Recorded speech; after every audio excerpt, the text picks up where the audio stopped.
Regardez ce disjoncteur. Regardez le second. Et regardez encore le troisième disjoncteur. Les trois disjoncteurs que vous voyez jouent le même rôle, mais ne fonctionnent pas de la même manière. Ceci, c'est un disjoncteur unipolaire. Ça a un seul pôle. Ça prend la phase et ça sort la phase. Ça protège uniquement la phase. C'est conçu pour protéger uniquement la phase contre la surcharge et contre le court-circuit. C'est un disjoncteur magnétothermique. Lorsque vous prenez ce disjoncteur-là, lui, c'est un disjoncteur DPN. C'est un disjoncteur phase neutre. Il est vrai que ça a deux pôles, comme un disjoncteur bipolaire, mais non. Il y a un seul pôle qui est conçu pour protéger contre la surcharge et le court-circuit.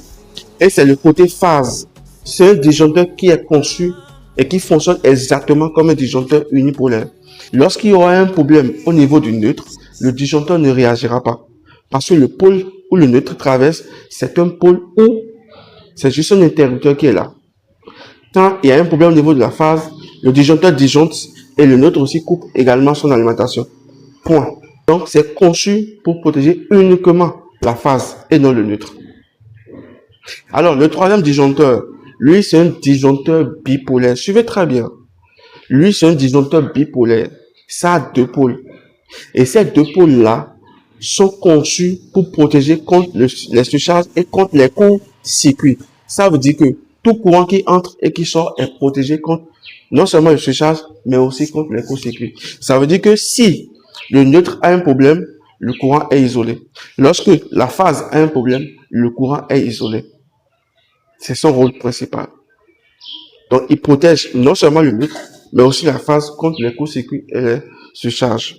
Contrairement aux autres disjoncteurs expliqués plus haut, contrairement à ces deux disjoncteurs qui protègent uniquement la phase, le bipolaire a la capacité de protéger les deux pôles qui lui ont été conférés.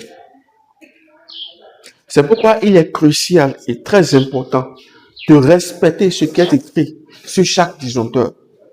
Lorsqu'on met neutre, mettez le neutre.